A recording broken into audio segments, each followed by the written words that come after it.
नाही, थोडासा त्याचा अर्थ चुकीचा काढताय. सुनील रसाळे हे कायम कोटे फॅमिलीचे हितचिंतक राहिलेले आहेत. कोटे फॅमिलीचा ज्यावेळी जिथं जिथं उमेदवार उभारलेला आहे प्रत्येक वेळी त्यांनी आम्हाला मदत केलेली आहे.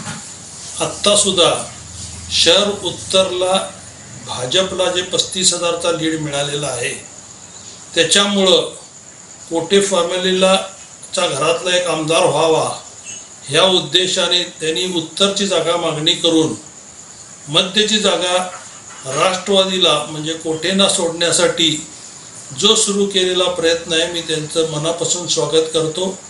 असंच त्यांचं प्रेम आजपर्यंत राहिलेलं आहे, तसंच पुढेही कायम राहावं अशी त्यांना हे करतो.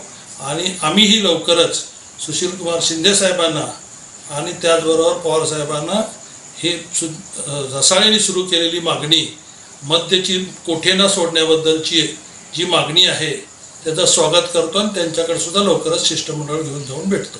म्हणजे त्यांना काय वाटतंय की मध्यची जागा महेश कोटे काढू शकतील, कारण गेल्या दोन्ही इलेक्शनमध्ये मध्यला 33,000चे मतं मी घेतलेली आहेत अपक्ष असताना सुद्धा, आणि त्यामुळं आता तर ताई नाही आहेत.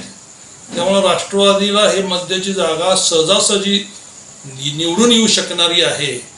आणि म्हणून कोटेचा हित लक्षात ठेवून त्यांनी जी मागणी सुरू केलेली आहे मी त्यांचा मनापासून स्वागत करतो. ती त्यांची जी मागणी आहे त्याचं मी स्वागत करतो.